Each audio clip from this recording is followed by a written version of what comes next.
C'est la principale édition du soir. Mesdames, Messieurs, bienvenue. Voici les titres. L'inauguration de l'université Amadou Mahtar de Diamniadio. Le chef de l'État appelle les étudiants à se consacrer aux études en priorité et à s'inspirer des valeurs cardinales du parrain. Vous l'entendrez, l'UAM est la deuxième université publique de Dakar après l'UCAD. Sport, football, dans cette édition Coupe du Monde Qatar 2022 à 48 heures du match Sénégal-Angleterre. Nous serons en direct avec nos envoyés spéciaux, assurent également la mobilisation des supporters à Doha. Et puis, nous ferons découvrir à nos téléspectateurs ce soir le métro de Doha qui fait la navette entre les 8 stades. Marathon budgétaire à l'Assemblée nationale. Le ministre de la Femme et son homologue en charge de l'eau et de l'assainissement ont fait face aux députés. 30 milliards pour le ministère de la Femme et plus de 400 milliards pour l'eau et l'assainissement.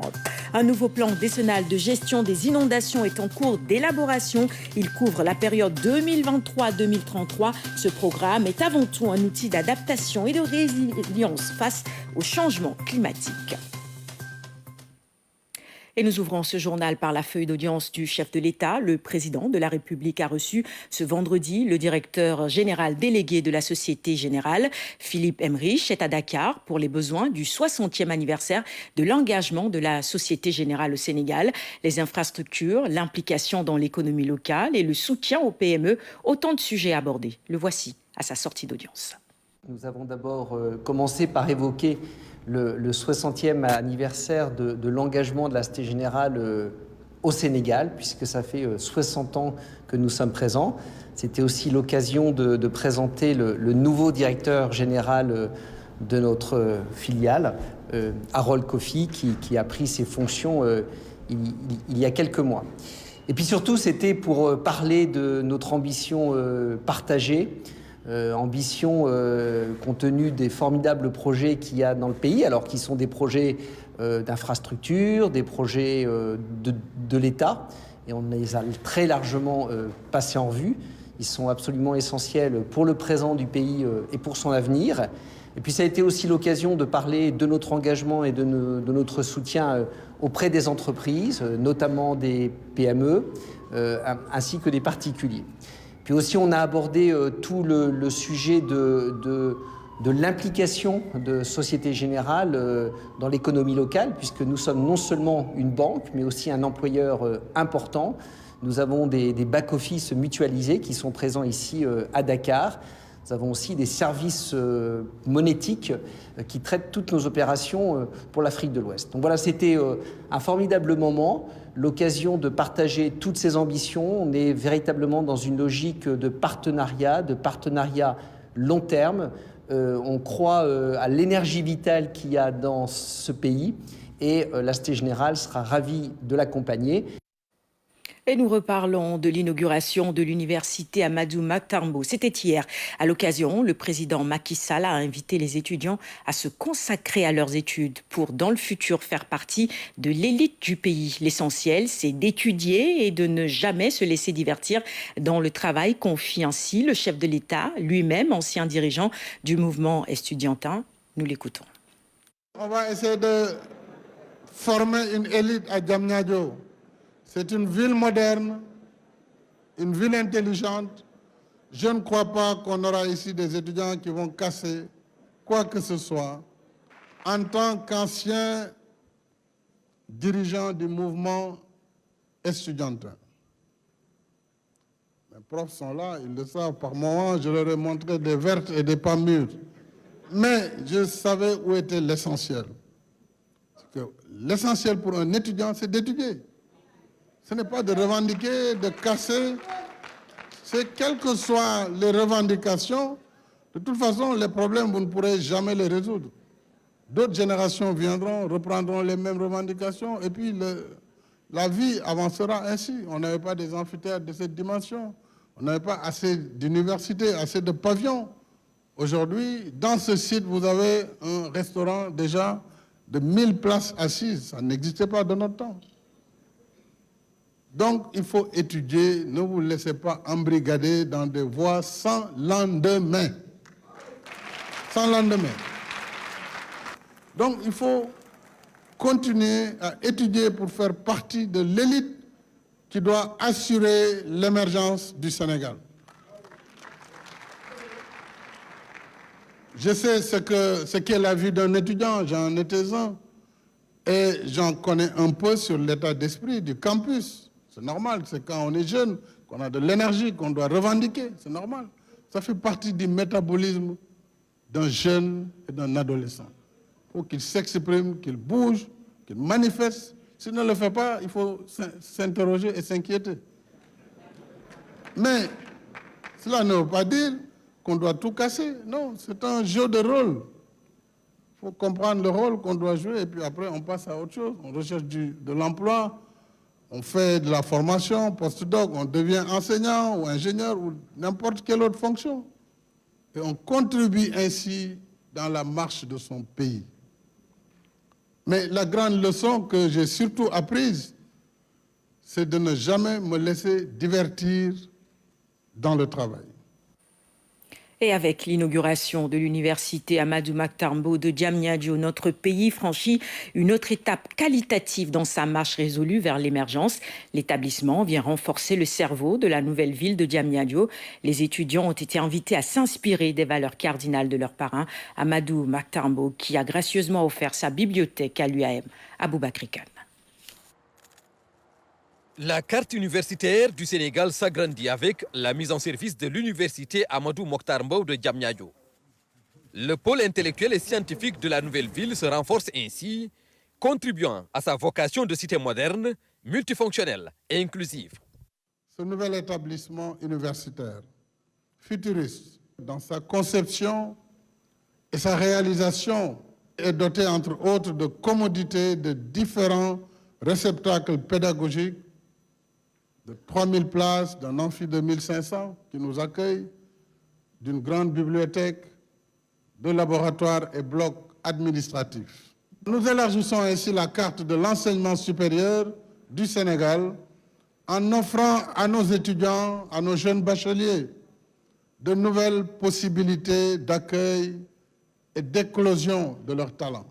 Excellence, Monsieur le Président de la République, vous avez mis la barre très haut en dotant l'établissement d'infrastructures dignes des meilleures universités d'Afrique et du monde.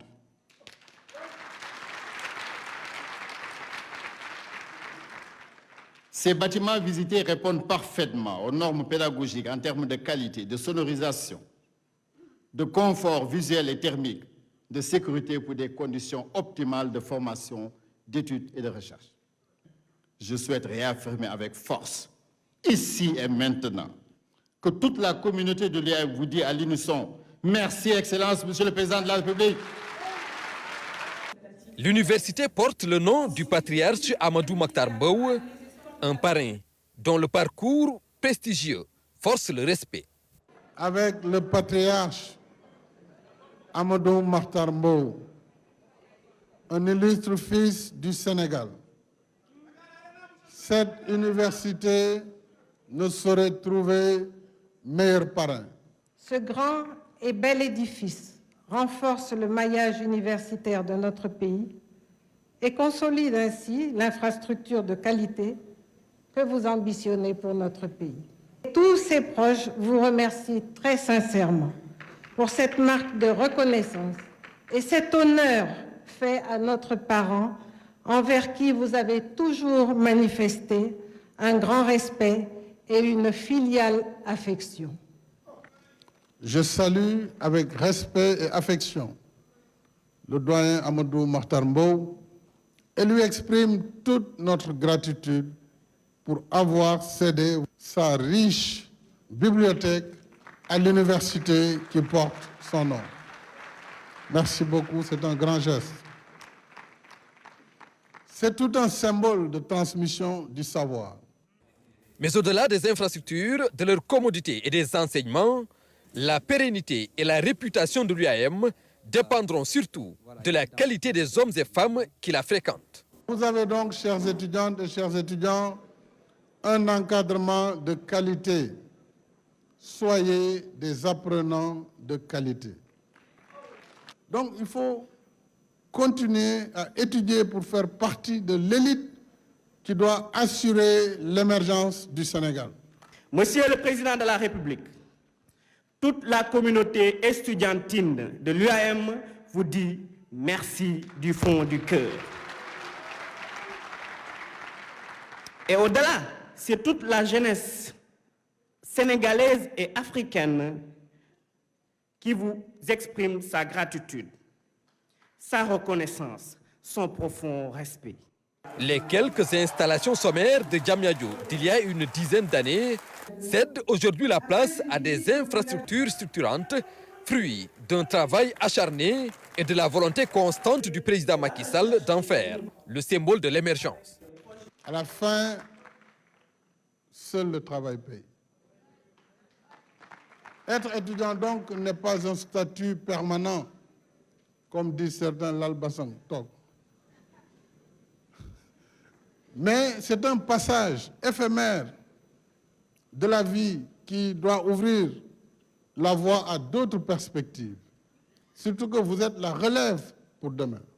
Que vous mesuriez l'honneur qui vous est fait d'avoir comme parrain le patriarche Amadou Mahtar Mbow.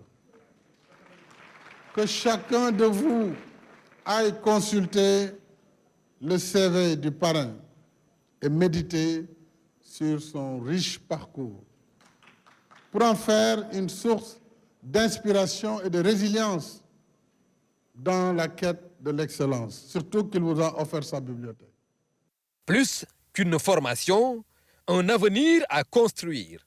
La devise de l'UAM conforte ainsi l'ambition du président Macky Sall pour l'enseignement supérieur, la recherche et l'innovation.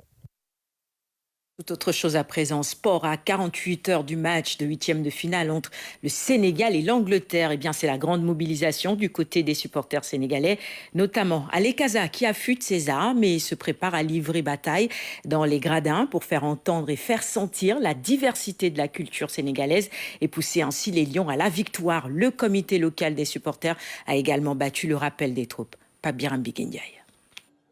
Veillée d'armes chez les supporters sénégalais.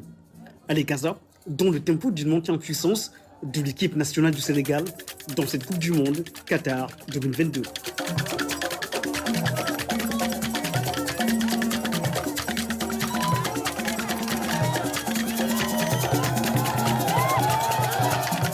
Oui, c'est cette sonorité-là qui nous vient du fond du Sénégal, qui nous vient vraiment de l'intérieur du Sénégal et qui sont des sonorités variées de ce que vous connaissez d'Ali Kaza, de ces chansons, de ces notes de bougueur, mais ces notes aussi de chansons d'initiés.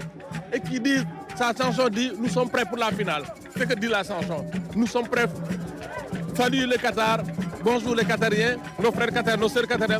Nous sommes prêts pour la finale. Voilà, c'est ça. Dont des sonorités issues de la Verte Casamance, on sent la présence d'un homme, Sadio Mané. Il est dans le cœur et les esprits. Promouvoir l'esprit Sadio Mané, je crois que c'est ça ce qui est important. C'est venir au Qatar avec l'esprit Sadio Mané. C'est pour cela que nous chantons, nous connaissons chanter Sadio Mané. Bien qu'il soit présent, absent physiquement, nous pensons que son esprit est présent et cet esprit-là doit encadrer, doit pousser les Lions à la victoire. C'est pour cela que nous ne cessons pas de chanter Sadio Mané, en fait que l'esprit Sadio Mané dope assurément, définitivement nos Lions. L'esprit Sadio Mané, le mot est lâché. Il reflète la fusion d'une nation autour de ce qu'elle a de plus cher, l'emblème de la mère patrie. Et dans un élan de diversité, dont les sonorités, Idrissa Gana Gueye et Abdou Diallo se retrouvent dans les chants d'Ali Kaza. Nous avons concocté de nouvelles chansons. Abdou Diallo, Idrissa Gana Gueye, pour eux, on aurait bien aimé qu'ils entendent, qu'ils comprennent ce que nous disons dans ces chansons. C'est dommage que nous soyons un peu éloignés, mais je pense que les prochains matchs, peut-être nous aurons l'occasion, nous aurons l'opportunité d'être plus proches d'eux pour qu'ils entendent ce que nous disons d'eux. D'Abdou Diallo, de Gana Gueye, nous les appelons à transcender, à s'armer de courage, à s'armer de volonté de vaincre. Voilà vraiment ce que nous sommes en train de préparer, c'est notre préparation pour le 8e de finale. En venant ici encore, je le répète, c'est pour drainer, créer la sympathie autour de Lyon. Vraiment créer la sympathie des autres nations du football, qu'elles soient africaines, qu'elles soient occidentales, qu'elles soient orientales, qu'elles soient américaines, autour de Lyon de football, à travers cette beauté de la culture sénégalaise. Par ailleurs, du côté des supporters sénégalais établis au Qatar, on s'organise pour marquer davantage la présence du Sénégal dans les travées du stade Al Bayt de Doha, où va se jouer le match Sénégal-Angleterre. une fois qu'on a les tickets, de distribuer les tickets et d'aller arborer les couleurs du pays. Maintenant, pousser notre pays supporter à côté des autres supporters qui sont venus du Sénégal pour montrer pour former une harmonie, montrer qu'il n'y a pas une différence entre les supporters et l'union fait la force. C'est ça notre credo. C'est donc la grande mobilisation ici à Doha pour préparer la confrontation entre l'Angleterre et le Sénégal.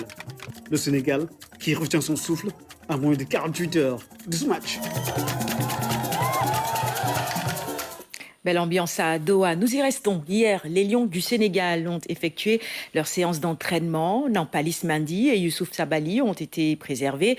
Une séance suivie d'une zone mixte à la salle de conférence de leur camp de base. Reportage de nos envoyés spéciaux au Qatar, Ousmane Cissé, Pape Laïfaï et Ibrahim Mboup. Deux absents de taille à la séance d'entraînement de ce jeudi. Nampalis Mendy et Youssouf Sabaly, laissés au repos. Cheikhou Kouyaté, toujours blessé, n'a pas non plus participé à la séance. Le staff technique a pu compter sur 20 joueurs de champ et 3 gardiens de but. Les 15 premières minutes ont été ouvertes à la presse.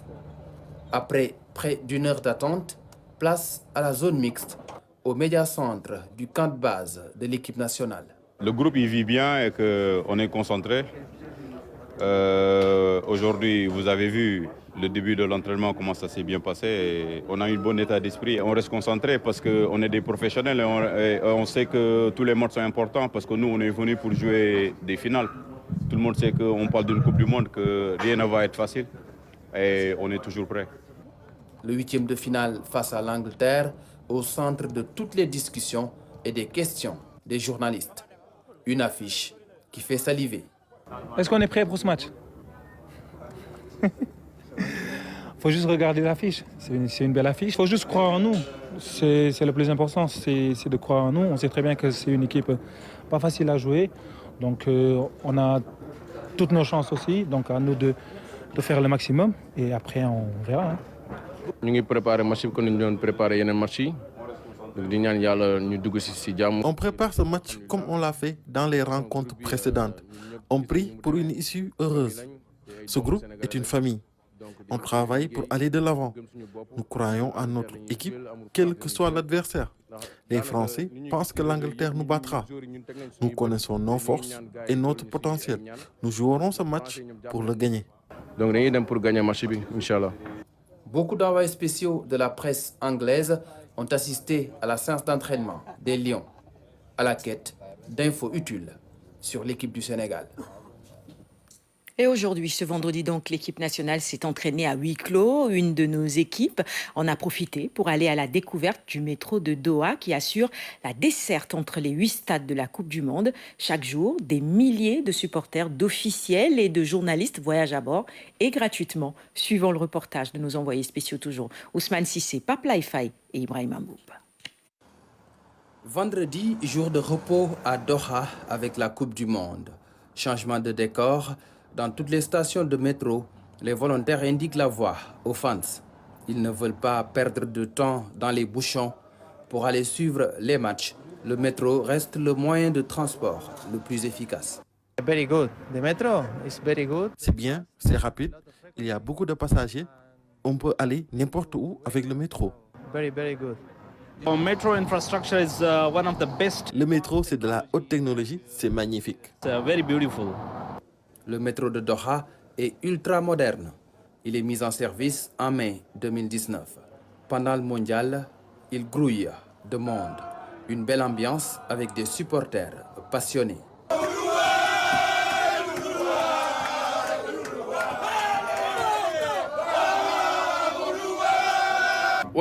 Nous prenons souvent le métro pour aller au stade. Mais en Uruguay, nous faisons des trajets en voiture. Ici, c'est bien fait. Et en plus, c'est propre.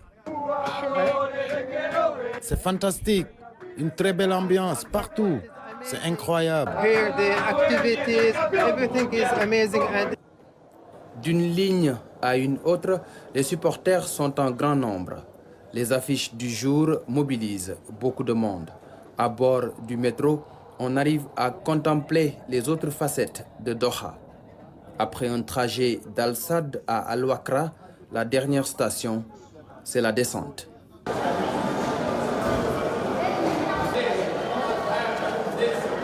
Oh, we spent, I think, not roughly 30 minutes though. Nous avons fait environ 30 minutes de trajet. Le métro est top. Sans le métro, on allait payer cher le taxi Uber pour venir au stade. Merci au Qatar et au gouvernement du Qatar. Thanks to Qatar. The government of Qatar for something like this.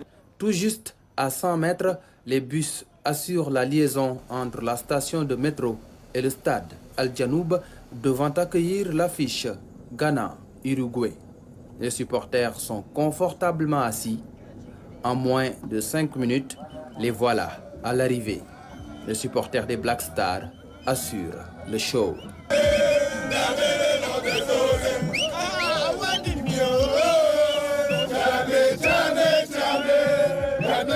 Ils sont accueillis sur le parking spectateur du stade dans la pure tradition qatari.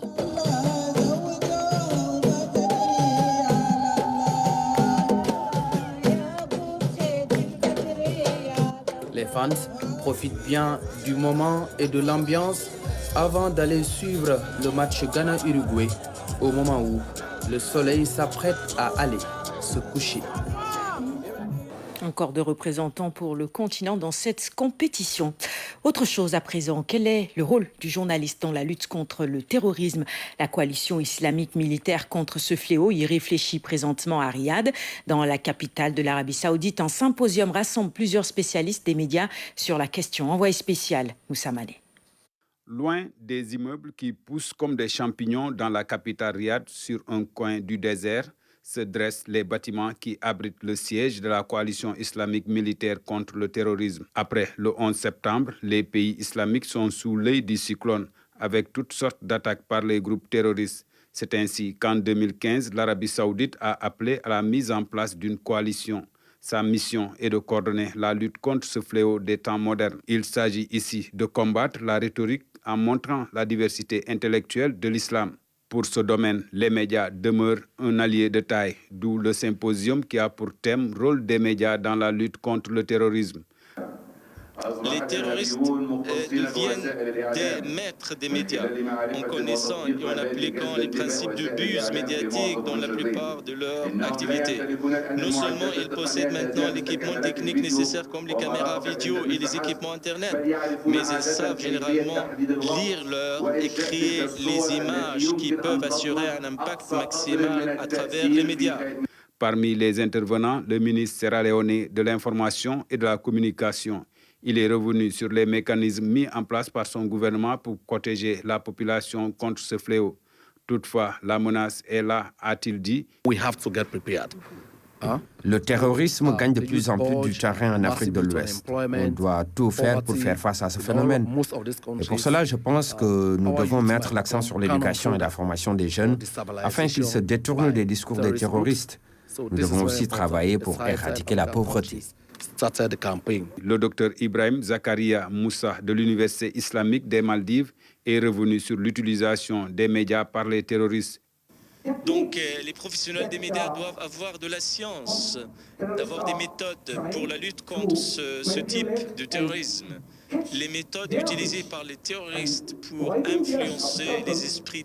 Le terrorisme, un phénomène médiatique, politique et social, et les journalistes sont appelés à jouer leur partition. Ce panel était un moment très intéressant et très riche, puisqu'on a compris par là, on a compris davantage, ou je dirais on a appris davantage sur les rôles qui sont les nôtres, de sensibiliser, d'informer, mais surtout de ne pas se faire utiliser. La question de la formation, du renforcement des capacités des journalistes est essentielle et centrale si on veut, comme le phénomène est médiatique, comme le phénomène est communicationnel, on ne peut le combattre que par la communication, par les médias. Et pour cela, il faut outiller les journalistes, et pas de façon sporadique ou de façon isolée, mais de façon permanente avec des modules bien ciblés, des actions bien structurées de formation, de renforcement des capacités de façon continue. Toutefois, il faut les outiller. Pour cela, des pistes de solutions sont évoquées. C'est le cas de l'organisation de la conférence islamique qui est citée ici pour venir en soutien aux journalistes afin qu'ils aient une expertise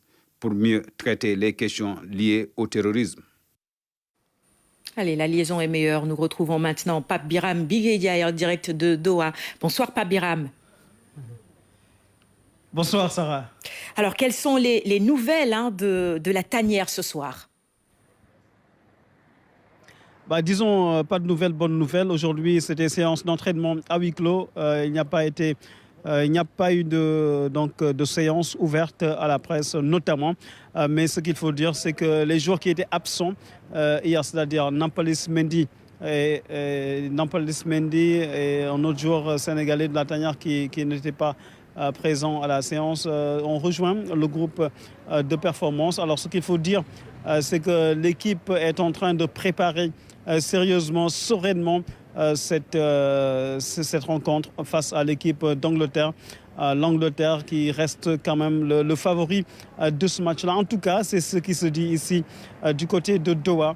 Mais c'est une affiche qui est très très attendue par les observateurs et surtout par le monde entier qui continue d'affluer au Qatar. C'est une deuxième vague de supporters qui est en train de venir ici à Doha pour les huitièmes de finale de cette Coupe du Monde, parce que c'est là où commence véritablement la compétition. Alors justement, demain, il y aura probablement séance d'entraînement et également conférence de veille de match. Vous étiez au plus proche des joueurs hier. Comment les avez-vous sentis? Confiants, malgré beaucoup qui pensent ou qui disent que l'Angleterre serait favori dans ce match? Sarah, bon, c'est pour...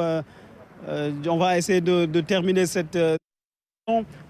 juste pour dire que l'équipe nationale du Sénégal va s'entraîner demain au camp de base, et puis il y aura la traditionnelle conférence de presse du sélectionneur Aliou Cissé ici à Doha. Il sera accompagné d'un joueur pour donner les toutes dernières informations en provenance de la tanière des Lions, et puis surtout se projeter sur ce match de huitième de finale très très important pour l'histoire, pour le symbole, pour également tout un peuple, le Sénégal qui retient son souffle avant ce match de huitième de finale face à l'équipe d'Angleterre. Merci beaucoup, Pape Biram Biguedia. De petits soucis de liaison avec vous. On vous retrouvera probablement dans nos prochaines éditions demain, toujours pour revenir sur les nouvelles de nos Lions dans la tanière en direction de ce match qui les opposera à l'Angleterre, match comptant pour les huitièmes de finale. Je vous en parlais en début d'édition, le marathon budgétaire se poursuit. Plus de 131 milliards de francs CFA en crédit de paiement et plus de 320 milliards en autorisation d'engagement pour l'année 2023. C'est le budget alloué au ministère de l'eau et de l'assainissement. Il est réparti en 4 programmes dont l'objectif est d'améliorer l'approvisionnement en eau potable des Sénégalais et d'assainir les eaux pluviales à travers le plan décennal de gestion des inondations. Philomène Constance Gagne. En soumettant un budget de plus de 320 milliards en autorisation d'engagement aux députés, le ministre de l'Eau et de l'Assainissement a tenu à décliner le bilan de l'exercice en cours, non sans mentionner les perspectives pour 2023 dans le rapport. Dans ces objectifs figure le besoin d'atteindre l'accès universel à l'eau potable à travers la réalisation et le renforcement des infrastructures, tout en assurant la qualité et l'équité dans la fourniture du service public de l'eau. L'amélioration durable et la sécurisation à l'assainissement à travers des investissements nécessaires pour assurer une gestion adéquate des eaux usées, des excrétas et des eaux pluviales est aussi au programme. Et pour plus rassurer une gouvernance transparente et performante du secteur de l'eau et de l'assainissement sera exécutée dans un cadre institutionnel. Malgré ces engagements, les élus du peuple n'ont pas manqué de faire des observations et suggestions, mais surtout exposer leurs inquiétudes face à certains problèmes qui ont pour nom Sen'Eau, avec ses factures jugées chères, surtout en milieu urbain. Une multiplication des campagnes de branchements sociaux dans les zones rurales a été à la demande. Les députés ont voulu aussi avoir des informations sur les retombées du 9e Forum mondial de l'eau. Les pannes récurrentes de forage dans plusieurs localités ont été mentionnées. À propos du secteur de l'assainissement, le curage régulier des canaux et l'écrêtage des bassins de rétention a été sollicité, en plus de procéder à des opérations de faucardage pour lutter contre le développement du typha et autres plantes envahissantes.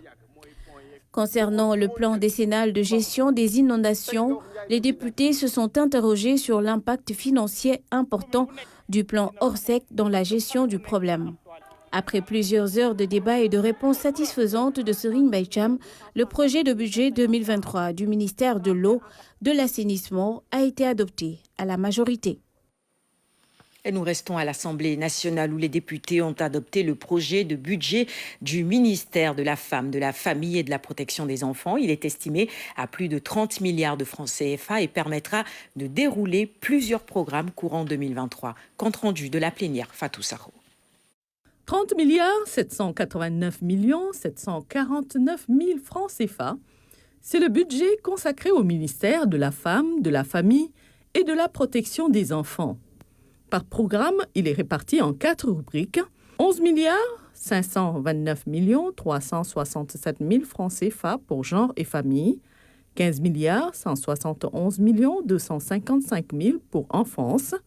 2 milliards 980 761 000 francs CFA pour autonomie économique des femmes. Et 1 milliard 111 364 000 pour pilotage, gestion et coordination. Avant de voter ce budget pour l'exercice 2023, les députés ont égrené plusieurs doléances, notamment sur les financements et les taux de remboursement, la création d'unités semi-industrielles pour la transformation et la conservation, la dotation en matériel d'allègement, la construction de CEDAF, maisons et cases de la femme, la formation, les bourses de sécurité pour toutes les femmes nécessiteuses, les violences, l'autorité parentale. La condition des enfants talibés de la rue a aussi cristallisé les interventions. En prenant la parole, le tout nouveau ministre Fatou Diané Gaye a décliné sa feuille de route avec des axes prioritaires et défis à relever. Pour la protection des femmes victimes de violences, un centre national d'accueil et de prise en charge holistique sera construit à Grand Yoff et 2 autres pilotes à Tamba et Kaolack. Pour relever le défi de l'autonomisation, des bourses économiques seront octroyées et l'accès au financement sera facilité à travers le Fonds national du crédit femmes et le Fonds de l'entrepreneuriat féminin pour des micro-projets. L'offre de formation sera renforcée par la généralisation des CEDAF, l'Office national de la formation professionnelle et le 3FPT. L'éradication du phénomène de l'errance et de la mendicité des enfants est l'une des priorités de sa gestion. La construction des daras va se poursuivre avec la réception de 14 daras modernes en 2023 et 81 cases des tout-petits. Pour Fatou Diané Gaye, les axes prioritaires sont clairs et la démarche toute tracée. Le triptyque femmes-enfants-famille appelle à une prise en charge synergique. Convaincus, les députés de la 14e législature ont voté à la majorité présente le budget pour l'exercice 2023 du ministère de la Femme, de la Famille et de la Protection des enfants, qui s'élève à 30 milliards 789 700 000 francs CFA. Je vous donne à présent lecture de ce communiqué de la présidence de la République. Le président de la République, par décret numéro 2022-2010 du 1er décembre 2022, a nommé M. Serigne Bassirou Gueye, magistrat, président de l'Office national de lutte contre la fraude et la corruption OFNAC. Fait à Dakar le 2 décembre 2022, le communiqué est signé du ministre secrétaire général de la présidence de la République, Oumar Sambaba. Le programme Santé urbaine de l'Agence américaine pour le développement international USAID a été lancé ce vendredi à Wakhinane Nimzatt en présence de plusieurs partenaires avec le ministère de la Santé et de l'Action sociale. Les autorités administratives locales et religieuses présentes à la cérémonie ont salué l'initiative destinée aux populations de Guédiawaye, Keur-Massar et Yeumbeul. Son objectif est de donner la priorité aux couches vulnérables. Ndeye Koumba Ndiaye. La commune de Wakhinane Nimzatt a abrité la cérémonie de lancement officiel du programme USAID Santé urbaine, qui a pour objectif de réduire les disparités en matière d'accès aux soins de santé dans les districts sanitaires de Yeumbeul, Keur-Massar et Guédiawaye. La santé de la mère, des nouveau-nés, des enfants et des adolescents demeure une priorité de premier ordre pour son Excellence, M. Macky Sall, président de la République.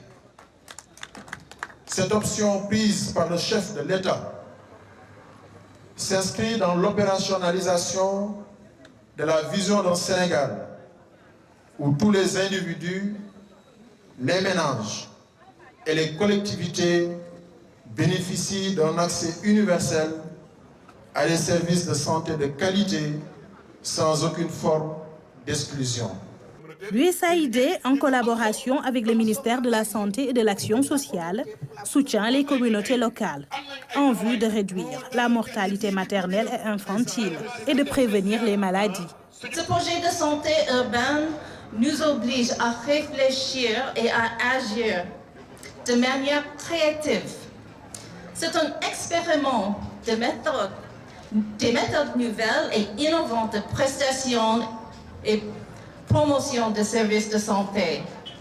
Nous espérons que ce projet servira de modèle à d'autres projets urbains intégrés.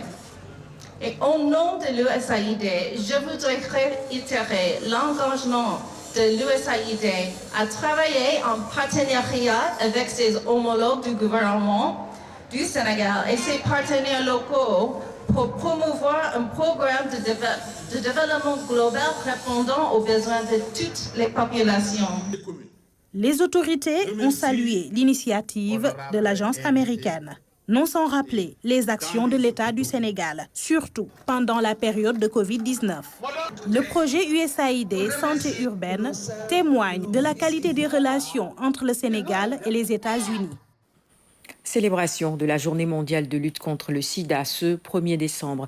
Le CNLS a retenu comme thème « Égaliser » et le slogan « Poussons vers l'égalité », une façon d'inciter à agir contre les inégalités qui freinent les progrès pour mettre fin au VIH-Sida à l'horizon 2030. Pour l'édition 2022, le stade de Mbao a abrité la cérémonie officielle. Reportage à Wandiaï. La Journée mondiale de lutte contre le sida a réuni les écoles, les associations, les ASC, la commune de Mbao et les jeunes volontaires de la lutte contre le sida. La communauté internationale célèbre cet important événement, une journée de réflexion sur ce que le Sénégal a accompli à l'échelle nationale. Au Sénégal, l'épidémie du sida est en déclin. Les nouvelles infections ainsi que les décès baissent. En fin 2021, 93% des personnes vivant avec le VIH étaient dépistées et connaissaient déjà leur statut sérologique. 85% d'entre elles étaient mises sous traitement antirétroviral et parmi ces derniers, 88% étaient indétectables, c'est-à-dire ne transmettaient plus le virus du sida. Cependant, même si l'épidémie reste faible dans la population générale, de nouvelles infections apparaissent chez les adolescentes et les adolescents, chez les jeunes filles et les garçons. Des populations clés restent encore stigmatisées, marginalisées et leur accès aux services reste limité. Notre pays doit surmonter des défis par rapport à la stigmatisation, des inégalités qui persistent et qui affectent les patients. De nombreuses personnes souffrent en silence car porteuses du virus et n'osent pas s'afficher au grand jour de peur d'être victimes de stigmatisation, de raillerie et de colibé. Qu'Allah subhanahu wa ta'ala apaise leur douleur. Ce 1er décembre marquant la commémoration de la Journée mondiale du sida doit nous amener à réfléchir sur le devenir de l'homme dans un univers gangréné de plus en plus par des maladies de toutes sortes, aux origines souvent inconnues. Pour lutter efficacement contre le sida, il est important d'améliorer la qualité et la pertinence des services de traitement, de dépistage et de prévention pour le VIH. Pour mettre fin à l'exclusion, les personnes vivant avec le VIH seront soutenues. Le Conseil national de lutte contre le sida ainsi que ses partenaires soutiennent les ripostes communautaires et les programmes pour les jeunes. Leur devise, l'accès équitable et le droit à la santé pour tous. Autre célébration, celle de la Journée internationale des personnes handicapées. Elle est célébrée demain, 3 décembre. En prélude à l'événement, la DERFJ a octroyé des financements à 11 personnes à mobilité réduite. L'enveloppe s'élève à 50 millions de francs CFA. Cet appui permettra aux bénéficiaires d'être plus autonomes. La DERFJ travaille ainsi à la réalisation des droits des personnes handicapées pour plus d'équité. Voici le reportage de Philomène Constance Diagne. Près de 50 millions de francs CFA pour financer 11 personnes vivantes avec un handicap. Un accompagnement de la DERFJ apprécié à sa juste valeur par les bénéficiaires, surtout à la veille de la célébration de la journée du 3 décembre dédiée aux personnes handicapées. Nous célébrons demain la journée internationale des personnes handicapées qui coïncide que la délégation à l'entrepreneuriat rapide par le biais de son délégué général qui a compris que gérer une affaire de l'État, c'est de le faire sans discrimination. Maintenant, raison pour laquelle la DER a financé le club handisport Pikine d'un montant de 7 912 000 francs. Ce financement octroyé à ces récipiendaires devrait leur permettre de participer au développement de l'économie nationale à travers l'entrepreneuriat. Toutefois, ils ont bénéficié d'une discrimination positive. Au Sénégal, on a constitué la semaine du handicap et je pense que récemment, lors du Conseil des ministres, le président a demandé à tous, ce que ce soit dans l'administration publique et privée, d'accompagner les personnes en handicap dans les activités. Et dans le cadre de l'ADER, c'est l'entrepreneuriat, c'est la formation, c'est la formalisation. Et je pense que l'ADER, depuis la création, a toujours fait une discrimination positive pour ces personnes en situation de handicap. Avant cette journée, il y avait une journée de consultation. Il y avait une journée de consultation qui a été organisée au mois de juin pour permettre, pour avoir les produits financiers et non financiers en ce qui concerne les personnes en situation de handicap. Parce que quand on fait l'entrepreneuriat pour les personnes en handicap, c'est un entrepreneuriat qui est différent des personnes, soi-disant, qui n'ont pas un handicap. Avec d'abord le taux de financement qui est ramené à 0% aujourd'hui lorsqu'une personne handicapée a un financement de la DERFJ, il rembourse à taux zéro. Et au-delà de ça, il y a aussi la limite d'âge qui est mise de côté concernant les hommes. Donc pour les hommes, de façon classique, la limite d'âge à la DER, c'est 40 ans. Mais avec les personnes en situation de handicap, nous avons fait sauter cette barrière-là pour pouvoir les inclure parce qu'ils ont des besoins et des spécificités assez particulières. Cette cohorte d'entrepreneurs n'est qu'une fine partie des demandeurs que la DERFJ compte accompagner.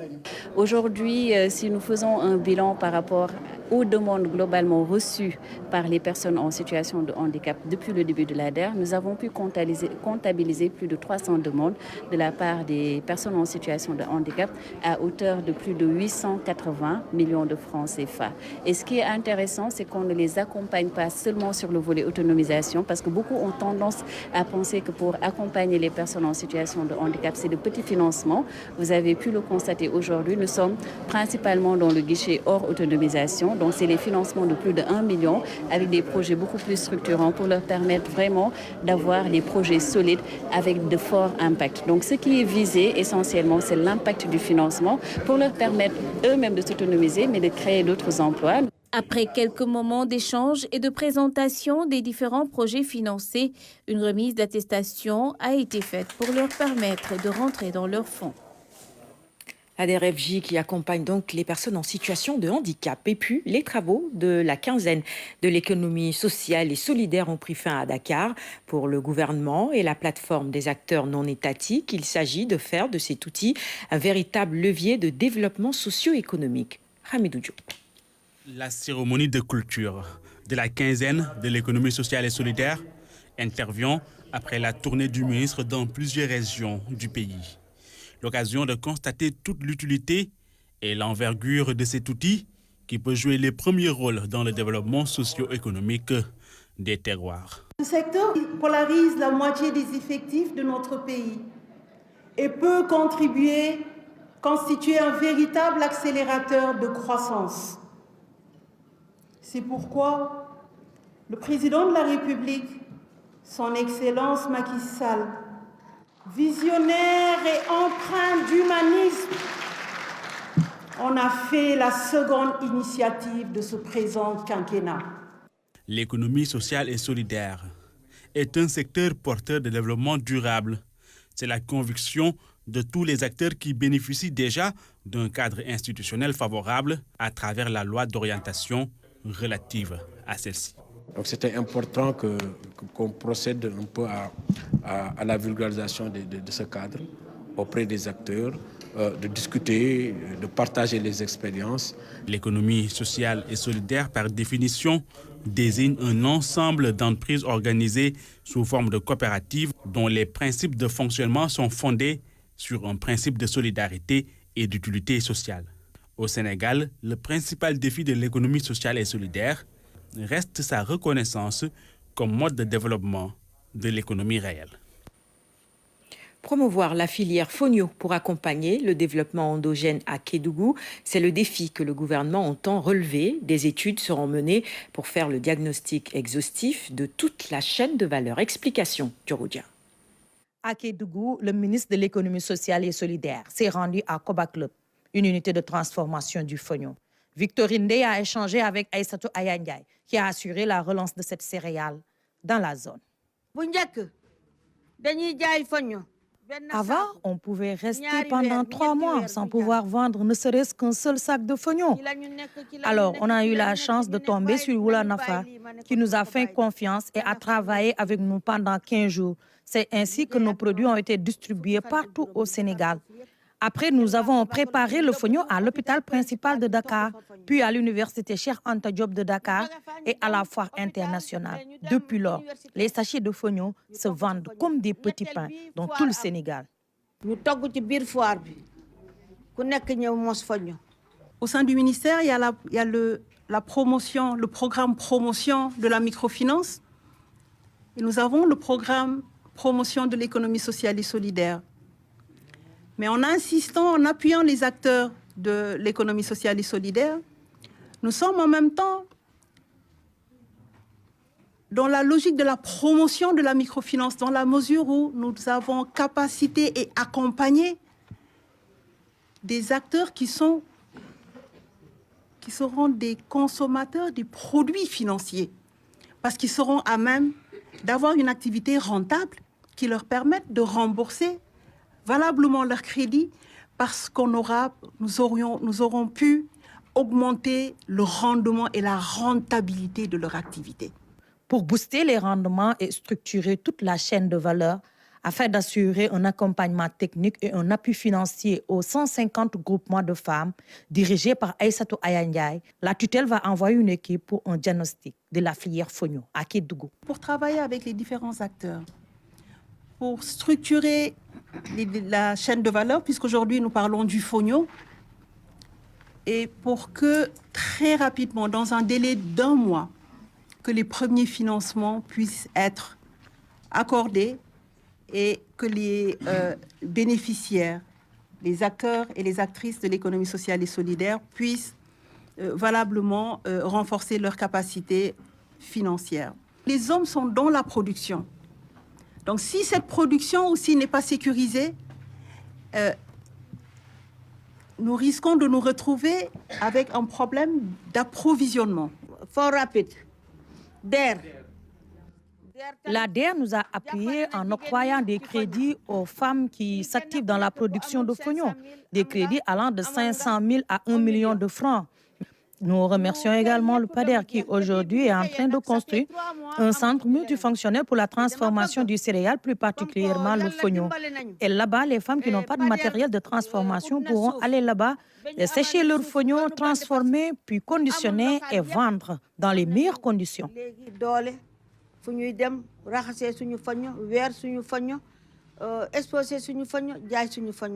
Les résultats de cette étude permettront d'évaluer les besoins de ces groupements de femmes et ainsi octroyer des financements qui pourront agir sur toute la chaîne de valeur. Il est désormais fonctionnel. Le centre d'incubation en produits halieutiques de l'ANPEJ, situé à Baling sur la Petite Côte. L'Agence nationale pour l'emploi des jeunes ambitionne à travers cette nouvelle structure de créer plusieurs emplois dans le secteur très prisé de la pêche dans cette zone. Awandiaï. Le centre d'incubation en produits halieutiques de Mbour offre un espace de production à la population. Ce projet contribue au développement des capacités professionnelles des jeunes. Financé par l'ANPEJ, il entre dans le cadre du renforcement de l'employabilité des jeunes.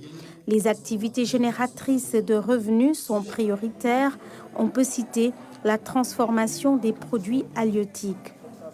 Après cette visite au centre d'incubation, les autorités ont également effectué une autre visite dans cette boulangerie. Au niveau de Mbour, nous avons enregistré beaucoup de réalisations de l'ANPEJ pour accompagner la jeunesse, mais également pour accompagner surtout les femmes. Nous avons procédé à l'inauguration du centre d'incubation pour la transformation des produits halieutiques. Et présentement, nous sommes ici au niveau de la boulangerie qui va servir de centre de formation dans les métiers de la boulangerie, mais également qui va permettre à nos jeunes de pouvoir utiliser les produits locaux dans la boulangerie. Plusieurs services seront offerts pour booster les activités, la formation, la production et la commercialisation. Ce centre, je pense, est venu à son heure et que nous prions pour que ça puisse en tout cas jouer son rôle correctement. Avec l'aide de la mairie, avec l'aide des autorités locales, nous pensons que ce centre sera un levier pour en tout cas le développement de l'activité des jeunes et des femmes au niveau de la commune de Mbour. Pour vous dire, c'est un ensemble de centres d'incubation, un dispositif pertinent que nous sommes en train de mettre en place. 16 centres d'incubation ont été installés sur le territoire national. Plus de 210 millions de francs CFA ont été investis. Ces structures ont été mises en place grâce au partenariat avec les chambres consulaires et les collectivités locales. L'ANPEJ contribue au développement des capacités professionnelles des jeunes et facilite également leur insertion professionnelle. Parlons à présent du colloque international de l'École nationale de la statistique et de l'analyse économique, Pierre Ndiaye. L'efficacité des politiques publiques de développement, quel enseignement, des études d'impact. La question était au cœur des débats. Cette rencontre a réuni enseignants, chercheurs, doctorants, praticiens du développement et étudiants. Le compte-rendu est signé Philomène Constantiagne. À ce colloque se sont retrouvés experts et apprenants en développement dans le cadre d'un partenariat de formation entre l'Institut de développement, l'URD, l'Université Paris-Dauphine et l'École nationale de la statistique et de l'analyse économique. L'objectif étant de conscientiser les politiques sur l'intérêt des études d'impact, et cela dans tous les secteurs d'activité. Il y a des études d'impact qui sont réalisées, mais il y a le besoin de coordination et d'harmonisation qui doit se faire. Et comme ça a été relevé depuis la planification des politiques, donc les études d'impact doivent être planifiées à ce niveau-là. La collecte de données, effectivement, aussi doit occuper une place importante et c'est ce qui a quand même aussi poussé à l'organisation de ce colloque. Pour plus disposer d'une masse critique d'acteurs formés à la gestion et à la budgétisation, un master en aide à la décision et en évaluation de politique publique a été ouvert au niveau de l'école. Le master, alors, il est ouvert aux professionnels et aux étudiants. On accueille beaucoup de professionnels nous venant de différents ministères, du ministère de l'économie, du plan et de la coopération, du ministère de l'enseignement supérieur, du ministère du pétrole, ainsi que d'autres structures et des étudiants effectivement qui sont en poursuite d'études également. Et le master est très demandé. On accueille des étudiants de divers pays, de la France, d'autres pays africains, le Cameroun, le Burkina, etc. Et on a réussi à un peu arrimer le master aussi avec les formations qui existaient déjà au niveau de l'ENSAE, des formations d'ingénieurs statisticiens économistes, à qui on offre la possibilité d'avoir les deux diplômes, le diplôme du master, mais également le diplôme d'ingénieur statisticien économiste. Nous nous positionnons au début et à la fin du PSE, dans la formulation du plan Sénégal émergent, puisqu'il faut bien connaître l'objet, comme le directeur général de la DGPP l'a dit. Il faut connaître déjà au départ l'objet qu'il faut planifier, mais à la fin aussi, il faut étudier l'impact. Et c'est ça qui fait donc l'intérêt de l'ANSD et de l'INSEA. Et l'ANSD, je rappelle, a pour première mission de coordonner le système statistique national du Sénégal. Donc faire en sorte que pas seulement les productions statistiques de l'ANSD, donc tout ce qui tourne autour de l'inflation, du PIB, etc., mais tout ce qui est production statistique, même de l'état civil ou des statistiques du tourisme, c'est le rôle de l'ANSD de faire en sorte que tous ces sectoriels soient dans les meilleures conditions de production. Pendant 2 jours, des évaluations de politique de développement seront présentées. Ils porteront sur un large choix de sujets liés au marché du travail, sur des questions de genre, d'éducation, de fiscalité, entre autres. Faire de l'agriculture un moteur de développement endogène et inclusif pour les économies de l'UEMOA, c'est la volonté affichée par les instances dirigeantes de l'Union. Pour cela, la commission de l'UEMOA compte sur l'implication de la jeunesse. À cet effet, un atelier de partage a été organisé avec l'ISFAR de l'université Alioune Diop de Bambey sur la mise en valeur du potentiel agricole. Abdouad.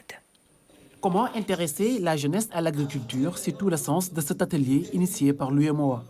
Pour atteindre un tel objectif, certains obstacles sont à surmonter, notamment le désintérêt de la jeunesse à l'agriculture. Cette jeunesse-là, qui est l'avenir de l'Afrique, doit être une jeunesse formée et il est important que l'UEMOA puisse discuter un peu avec la jeunesse, avec les étudiants, pour voir quelles sont les initiatives communautaires qui sont en cours et comment est-ce que les jeunes peuvent s'insérer donc dans les programmes agricoles au niveau du pays, au niveau du Sénégal, qui fait déjà beaucoup pour la jeunesse et pour l'agriculture, mais aussi au niveau de l'espace communautaire qui regroupe donc 8 pays. L'agriculture occupe 60% de la population au sein de l'UEMOA et contribue à seulement 20% du PIB. Face à ce contraste, quoi de mieux qu'une jeunesse bien formée pour redresser la pente? Donc ce sont des chiffres qui nous interpellent. Et le président de la commission a donné comme instruction de voir comment est-ce qu'au niveau de l'UEMOA, nous pouvons accompagner la jeunesse, faire de la jeunesse une priorité. Et nous avons jugé utile dans cet ordre d'idée de faire le lien entre l'UEMOA, la commission de l'UEMOA, le domaine de l'agriculture et la jeunesse.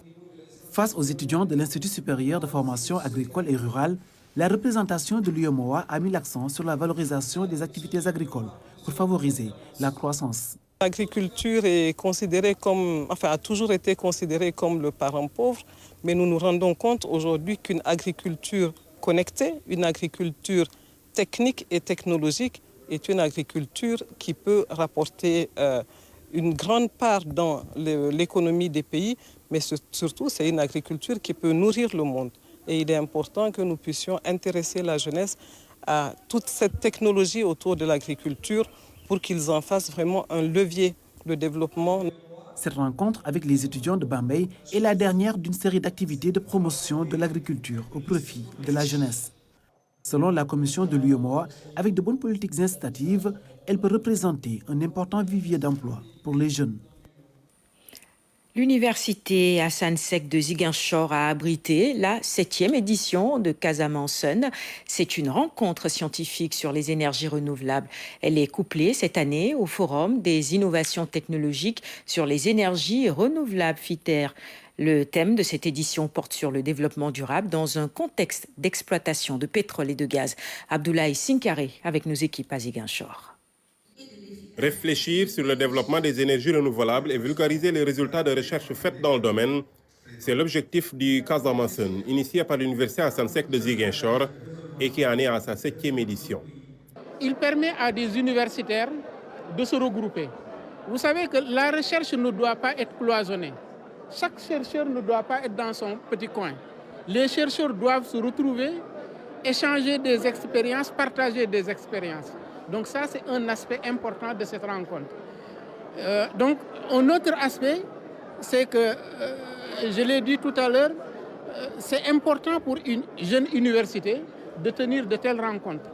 Casamançon est soutenu par la coopération allemande qui a aussi permis la mise en place d'un master interuniversitaire en énergie renouvelable. Il concerne 4 universités du pays, dont celle de Ziguinchor.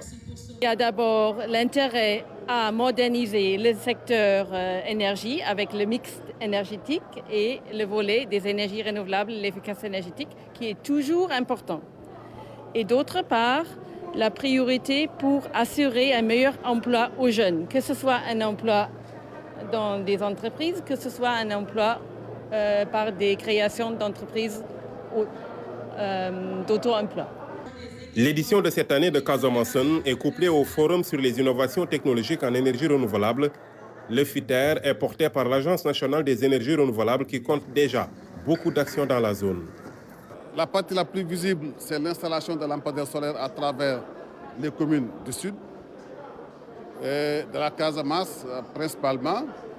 Et effectivement, on a une deuxième phase qui va couvrir l'ensemble des communes de la région naturelle de la Casamance. Au-delà également, nous avons fait des installations pour donc l'autonomisation des bâtiments publics et communautaires.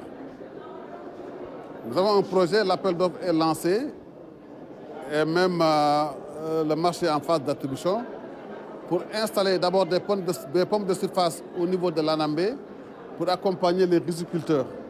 Depuis quelques années, beaucoup d'efforts sont faits pour le développement des énergies propres qui représentent aujourd'hui 30% de la capacité de production du pays. On continuera quand même à faire des efforts sur les énergies renouvelables parce que le monde, c'est un village planétaire. Et vous savez que le Sénégal a déjà fait beaucoup d'efforts en termes d'énergie renouvelable. Nous avons atteint aujourd'hui, en termes de capacité de production, 30% en énergie renouvelable. Et c'est important. Nous avons une stratégie de mix énergétique qui allie le développement à l'énergie propre. Cette journée a aussi permis la réception du laboratoire de physique équipé à hauteur de 34 millions de francs par la coopération allemande. Reportage signé Abdoulaye Sinkare, notre correspondant dans le Sud. Et puis sachez qu'un nouveau programme décennal de gestion des inondations 2023-2033 est en cours d'élaboration. Plus qu'un programme de prévention et de lutte contre les inondations, il s'agit d'un outil d'adaptation et de résilience face au dérèglement climatique. Entre 2012 et 2022, près de 766 milliards de francs CFA ont été investis dans la lutte contre les inondations. Amadou Diallo et Mama Moussagnan. 2,5 milliards, c'est le nombre de personnes à travers le monde qui seraient vulnérables aux inondations à l'horizon 2050. Au Sénégal, les événements survenus lors de l'hivernage 2021 et celui de 2022 ont mis en évidence la nécessité de renforcer les politiques de prévention sur l'ensemble du territoire. Un geste d'anticipation décidé le 1er septembre 2021 en Conseil des ministres et qui consacre ce nouveau programme. Un véritable changement de paradigme s'opère. Bien sûr, je suis persuadé qu'il y aura un changement de paradigme. Je le dis souvent, on ne peut pas lutter contre les inondations avec le pompage. Ça veut dire qu'ad vitam aeternam, on va mettre des stations de pompage, nous allons mettre de l'énergie électrique, alors que ce dont il s'agit, c'est de restaurer les voies naturelles d'eau. Et comme on le fait quand on veut construire des autoroutes ou bien un chemin de fer ou un TR, dégager les populations, les indemniser avec des PAP et dégager les voies naturelles d'eau autant que faire se peut.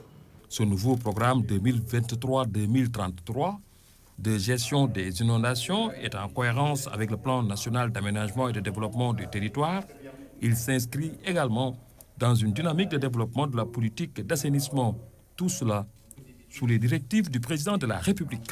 Le chef de l'État, lors du Conseil des ministres du 10 août 2022, avait donné des directives. La première directive, c'est accentuer les actions de prévention des inondations par le respect scrupuleux des dispositions des codes respectifs de l'urbanisme, de la construction, de l'assainissement et de l'environnement, en cohérence avec le plan national d'aménagement et de développement des territoires. 2, c'était accélérer en toute urgence la mise en œuvre des dernières actions du programme décennal de gestion des inondations 2012-2022. De l'aménagement du territoire en passant par la gestion des eaux pluviales, la restructuration urbaine et le relogement, sans oublier les aspects financiers, la recherche et le transfert des technologies. Tous ces sujets vont être pris en compte dans l'élaboration du nouveau programme décennal de gestion des inondations 2023-2033. Droit et RSE, comment allier les deux et faire profiter aux populations des retombées des politiques économiques tout en préservant l'environnement? La question a fait l'objet d'une table ronde. Compte rendu des travaux d'Am Silla. Dans un contexte de mondialisation marqué par la rencontre entre l'économie et les droits de l'homme, il est essentiel de débattre sur les questions fondamentales. D'où l'intérêt de cette table ronde qui a réuni différents acteurs pour échanger sur la place que doivent occuper les droits humains et la RSE dans le monde des affaires. Nous sommes aujourd'hui réunis pour permettre aux acteurs ici au Sénégal de discuter de la question de la RSE, des entreprises et des droits de l'homme. Donc de permettre aux organisations de la société civile de s'exprimer auprès des représentants d'entreprises et également auprès des acteurs institutionnels ici au Sénégal pour revendiquer leurs droits et mettre en avant un compromis et aboutir à cette fin de journée à des plans d'action et des actions concrètes à mettre en place pour améliorer les situations présentées par les organisations de la société civile. Les travaux de cette table ronde permettent de passer au peigne fin le cadre normatif et les politiques publiques en matière de RSE, susceptibles d'aider les entreprises à prendre en compte les préoccupations légitimes des populations. Au niveau mondial, il y a un projet de traité contraignant sur le plan juridique qui va donc effectivement générer un peu des nouveautés sur le plan juridique. Nous nous sommes également lancés, nos pays se sont également lancés dans l'élaboration de plans d'action nationaux. Tout cela permettra un peu de donner un contenu réel à la responsabilité sociale des entreprises. Mieux également, la question, la problématique entreprise et droits de l'homme, effectivement inclut cet aspect de la RSE qui doit aujourd'hui donc être beaucoup plus profitable aux populations. Cette table ronde permet d'insuffler davantage d'humanisme dans la sphère économique pour mieux satisfaire les besoins des populations. On peut s'attendre d'abord à un partage d'expériences, un partage de bonnes pratiques, ce qui nous permettra bien entendu d'aboutir à des recommandations pertinentes pour une meilleure prise en charge des préoccupations des populations en termes de respect et de promotion des droits des populations, mais également une meilleure application et un contenu beaucoup plus concret sur la responsabilité sociale des entreprises, mais également le respect du droit de l'environnement, parce que la question environnementale également est extrêmement importante. Les conclusions et recommandations issues de ces travaux permettent de garantir une meilleure jouissance des droits humains. Le Sénégal accueille un hôte de marque depuis hier. Le khalife général des Hadres de l'Afrique de l'Ouest est à Diofior pour 3 jours. Ce séjour de Chérif Sid El Khahir Aïdara s'inscrit dans le cadre de ses missions en tant que nouveau khalife. Mamadou Sakiné et Abdouad l'ont suivi pour nous. Dans ce convoi en file indienne se trouve un occupant spécial, le khalife général des Hadres de l'Afrique de l'Ouest. Destination Diofior dans le département de Fatick. Cheikh Sid El Khahir Aïdara a eu un accueil digne de son rang. Le guide religieux formule des prières au milieu d'une foule immense. Le convoi tente difficilement de se frayer un chemin au niveau du croisement Ndiosmone. Après des kilomètres, il est accueilli en apothéose. Entre le shérif et Diofior, c'est une longue histoire.